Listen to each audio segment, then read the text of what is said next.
1857 की जो क्रांति हुई थी, रिवोल्ट हुआ था, उसमें तात्या टोपे ने जो अच्छे और वीरता के काम किए थे, उनकी जो टाइमलाइन थी उसको यहाँ बताया गया है। 16 जुलाई से 1857 को कानपुर का प्रथम युद्ध हुआ। 17 जुलाई 1857 अंग्रेज़ों द्वारा कानपुर पर कब्जा। 29 अक्टूबर 1857 को तात्या टोपे जालौन पहुँचे। 9 नवंबर 1857 तात्या टोपे द्वारा कालपी पर कब्जा। 13 से 25 नवंबर इसी साल लखनऊ के पास भयंकर युद्ध, शहर में अंग्रेज़ों का प्रवेश। 26 नवंबर इसी वर्ष ग्वालियर के दस्ते की सहायता से तात्या टोपे ने कानपुर पर कब्जा किया। विंडहैम के विरुद्ध 3 दिनों की कठिन लड़ाई के बाद अंग्रेज़ों ने उन्हें वापस बुला लिया। कानपुर फिर से क्रांतिकारियों को कब्जे में आ गया। 1 से 6 दिसंबर 1857 commander in chief Colin Camlin द्वारा कानपुर पर हमला किया गया। 6 दिनों की कड़ी लड़ाई के बाद अंग्रेज़ों द्वारा शहर पर कब्जा किया। तात्या टोपे चरखारी के लिए आगे बढ़े और शहर पर कब्जा कर लिया। 1 जून 1858 को तात्या टोपे, रानी लक्ष्मीबाई और अन्य के नेतृत्व में क्रांतिकारियों द्वारा ग्वालियर पर कब्जा। 17 जून 1858 ग्वालियर में क्रांतिकारियों द्वारा और अंग्रेज़ों के बीच एक भयंकर युद्ध हुआ। 8 जून 1858 अंग्रेज़ों द्वारा ग्वालियर को कैप्चर कर लिया गया। 1 जनवरी 1859 छिप और बरामदे में लड़ाई।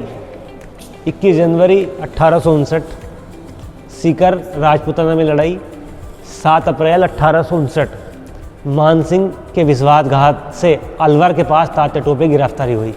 इस बात को मैं फिर से रिपीट करना चाहूँगा, जो मानसिंह था उसके देशद्रोही और गद्दारी की वजह से ग्वालियर में तात्या टोपे की गिरफ्तारी हुई। 18 अप्रैल 1859 मध्य प्रदेश के शिवपुरी में तात्या टोपे को फांसी दी गई। तो इस बात से आप अंदाज़ा लगा सकते हो कि दुश्मन जितना देश से बाहर था उससे ज़्यादा देश के अंदर था, और उन्हीं दुश्मनों की वजह से हमारा देश इतने सालों तक गुलाम रहा। और यहीं एक क्रांतिकारी और कवि अजीमुल्ला खान ने अपनी कुछ पंक्तियों के जरिए एक आवाम को, एक जनता को बताने की कोशिश की थी, और उन्होंने गद्दारों से सचेत रहने की भी कहा था। उन्होंने कहा था कि हाथ में नंगी तलवार लिए दुश्मन को पग पग पर और देश के प्रति मर मिटने के लिए, अपने तन को, सर को कटवाने के लिए हमेशा अडिग रहना चाहिए, और किसी भी हालत में हम पीछे नहीं हट सकते हैं, और शत्रु को चुन चुन कर मारेंगे, और जो देश से गद्दारी कर रहे हैं उनका अंत निश्चित है। सोदियाँ ते ओखड़ हरामखोर, जो देशद्रोही हैं, जो गद्दार हैं, उनका अंत हर तरफ से निश्चित है। और फिरंगियों के साथ जो लोग मिले हुए हैं, जो विश्वासघात करते हैं, वो देशद्रोही हैं, देश के गद्दार हैं।